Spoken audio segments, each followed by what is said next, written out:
Assalamualaikum anak-anak.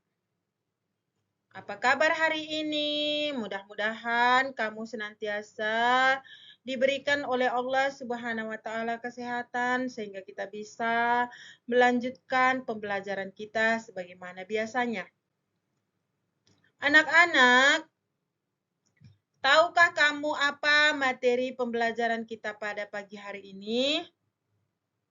Ya, materi kita pada pagi hari ini yaitu tentang beriman kepada Nabi dan Rasul. Tapi sebelum kita memulai pelajaran kita, ada baiknya kita terlebih dahulu berdoa. Berdoa kita mulai. Bismillahirrahmanirrahim. Rabbi zidni ilman nafi'an warzuqni fahman wasi'an. Ya Allah, tambahkanlah aku ilmu pengetahuan dan berilah aku pengetahuan yang sempurna. Amin.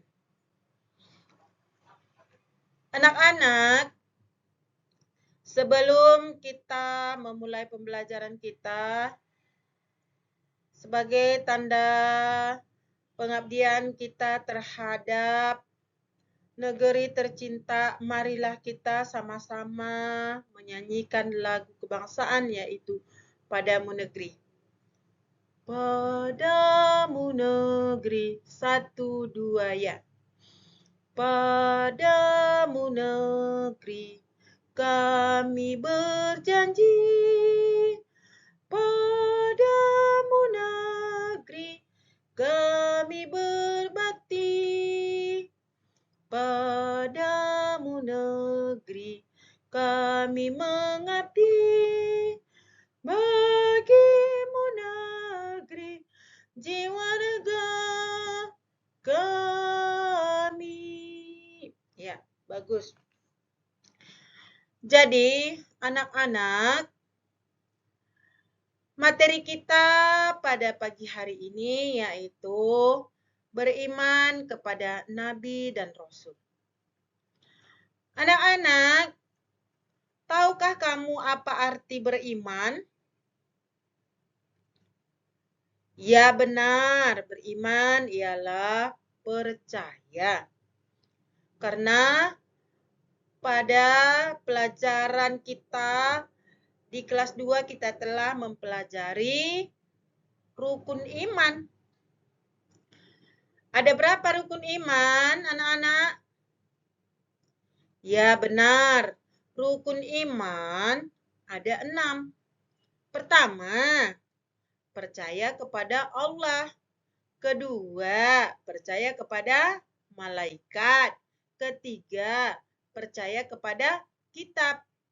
4, percaya kepada Nabi dan Rasul. 5, percaya kepada hari kiamat. 6, percaya kepada qada dan qadar. Jadi anak-anak ibu, tadi kamu telah mendengarkan apa yang telah saya sebutkan. Rukun iman ada 6. Rukun iman yang keempat itu apa? Ya benar. Rukun iman yang keempat adalah beriman kepada Nabi dan Rasul. Jadi tujuan pembelajaran kita pada pagi hari ini yaitu menjelaskan arti iman kepada Rasul Allah. Kedua, menyebutkan sifat-sifat Rasul dengan benar. Seperti sidik, amanah, tablik, dan patonah. Dan menjelaskan tujuan diutusnya Rasul dengan benar. Dan meyakini adanya Rasul Allah. Dan menunjukkan sikap berani, jujur, dapat dipercaya, dan cerdas. Jadi, tadi anak-anak sudah mengerti apa arti iman. Berarti Beriman kepada Nabi dan Rasul itu adalah kita percaya bahwasannya Nabi dan Rasul diutus Allah Subhanahu wa Ta'ala ke muka bumi ini adalah untuk menyempurnakan akhlak yang mulia. Anak-anak, yang perlu kita bahas pada pagi hari ini yaitu makna iman kepada Rasul. Makna kita beriman kepada Rasul itu adalah kita menjalankan segala perintah Allah sesuai yang telah diajarkan oleh Rasulullah kepada kita. Lalu, iman kepada Rasul. Jikalau kita telah melaksanakan iman itu sesuai dengan anjuran Rasulullah Shallallahu Alaihi Wasallam ataupun sesuai yang telah diajarkan oleh Rasulullah kepada kita, maka kita melakukan sesuatu itu sesuai dengan sifat-sifat Rasul Allah. Sifat-sifat Rasul Allah seperti sidik, amanah, fatanah, itu adalah sifat-sifat daripada Rasulullah. Dan beserta tujuan diutusnya Rasulullah Shallallahu Alaihi Wasallam kepada kita. Apa tujuannya? Maka kita akan senantiasa melaksanakan apa yang diperintahkan oleh Allah itu sesuai dengan yang diajarkan oleh Rasulullah kepada kita.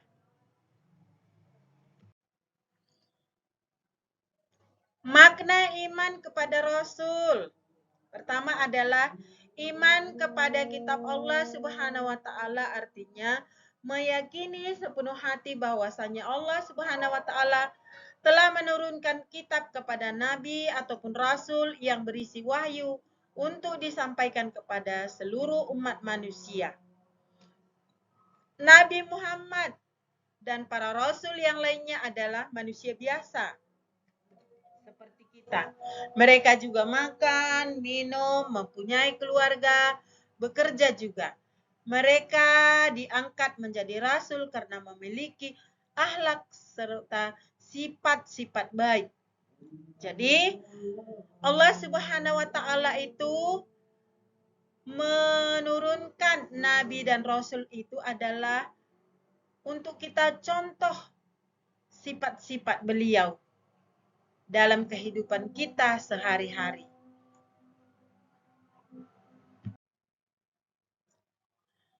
Anak-anak, sebagaimana firman Allah Subhanahu wa Ta'ala di dalam surah Al-Ahzab menjelaskan tentang keteladanan Nabi dan Rasul kepada kita umat manusia. Ibu bacakan. Bismillahirrahmanirrahim. Laqad kana lakum fi Rasulillahi uswatun hasanatan liman kana yarjullaha wal yaumal akhir wa zakarallaha katsira.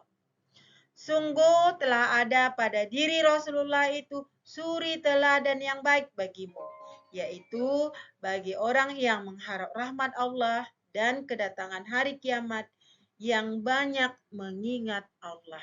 Jadi, di dalam surah Al-Ahzab ayat 21 telah dijelaskan bahwasanya Allah mengutus Nabi dan Rasul ke muka bumi ini adalah untuk menjadi suri teladan kepada manusia, dan kita jadikan apa yang dikerjakan oleh Rasul tersebut untuk kita jadikan suri teladan kepada diri kita semuanya.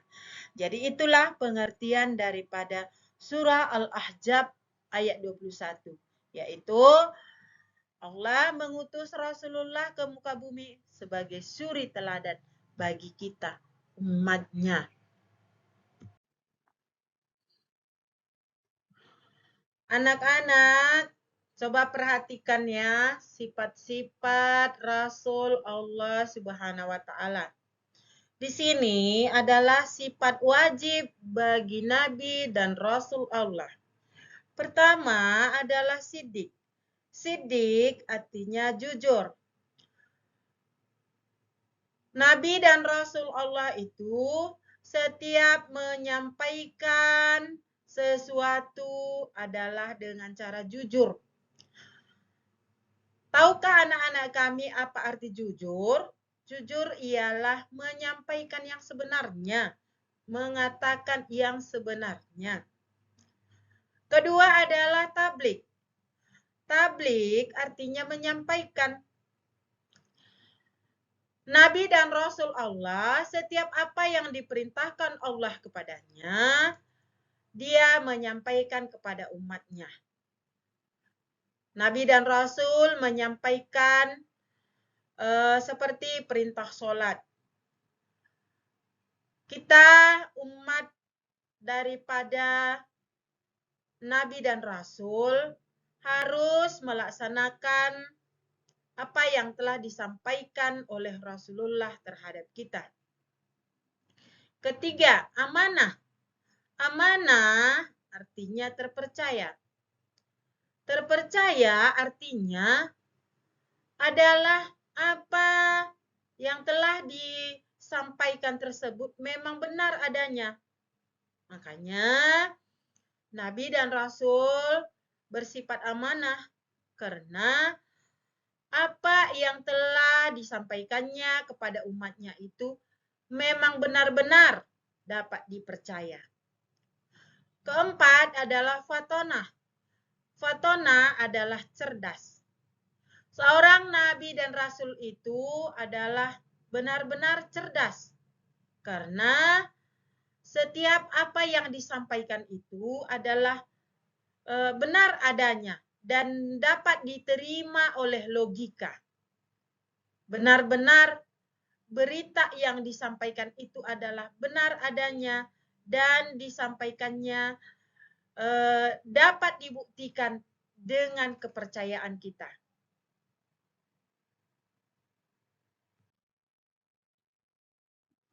Anak-anak, Ibu akan menjelaskan sifat mustahil bagi Nabi dan Rasul. Sifat mustahil yang tidak dimiliki oleh Rasulullah itu adalah kizib. Kizib artinya dusta. Kedua adalah kitman. Kitman artinya menyembunyikan. Tiga adalah khianat ataupun berkhianat. Empat adalah baladah ataupun bodoh. Jadi, Nabi dan Rasul diutus oleh Allah ke muka bumi, mustahil baginya bersifat kizib. Dia bukan pendusta. Dia adalah benar-benar apa yang diperintahkan oleh Allah itu, itulah yang dia sampaikan. Kitman yaitu menyembunyikan. Nabi dan Rasul itu tidak ada yang menyembunyikan apa yang disampaikan oleh Allah Subhanahu wa Ta'ala terhadapnya. Ketiga adalah khianat. Allah Subhanahu wa Ta'ala mengutus Nabi dan Rasul itu tidak pernah berkhianat. Apa yang disampaikan Allah itu disampaikan Nabi dan Rasul kepada umatnya. Keempat adalah baladah. Allah Subhanahu wa Ta'ala mengutus Nabi dan Rasul itu adalah karena pintar, bukan bodoh. Nah, makanya Nabi dan Rasul itu mustahil mempunyai dusta, mustahil menyembunyikan, mustahil berkhianat, dan mustahil bodoh. Anak-anak, kita lanjut pembelajaran kita. Semuanya hasil diskusi kamu sudah bagus. Kali ini Ibu akan menjelaskan tujuan diutusnya Rasul Allah. Rasul diutus Allah Subhanahu wa Ta'ala untuk menyempurnakan akhlak manusia. Rasul diutus Allah Subhanahu wa Ta'ala dengan tugas khusus menyampaikan wahyu kepada manusia berupa kabar gembira dan kabar buruk. Jadi, Allah Subhanahu wa Ta'ala menyempurnakan akhlak manusia. Allah Subhanahu wa Ta'ala menjadikan manusia sebagai raja di muka bumi adalah karena Allah Subhanahu wa Ta'ala memberikan kesempurnaan kepada manusia dibanding makhluk lainnya. Kita mempunyai akal pikiran, mempunyai tenaga, sehingga kita lebih sempurna dibanding daripada makhluk Allah lainnya.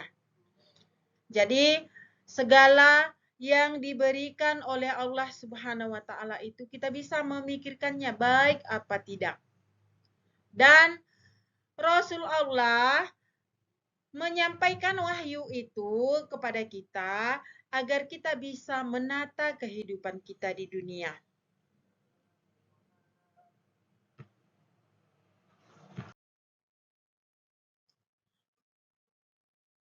Anak-anak, ini ibu akan suruh kamu mengerjakan soal ada 5 sebagai bahan PR di rumah. Jadi nanti di rumah kamu kerjakan. Iman artinya percaya. Berikan contoh perbedaan percaya dan tahu. Kedua, mengapa Allah mengangkat seorang menjadi rasul? 3, tulislah contoh meneladani sifat wajib rasul. 4, tulislah contoh menghindari sifat mustahil rasul. 5, apa tujuan diutusnya rasul? Jadi itulah sebagai bahan PR kamu nanti di rumah, kerjakan nanti di rumah. Anak-anak, demikianlah pembelajaran kita pada pagi hari ini.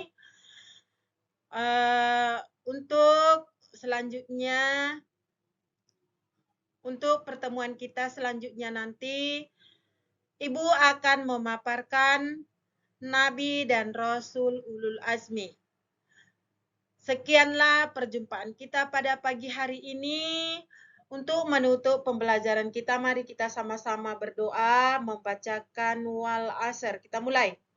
Bismillahirrahmanirrahim.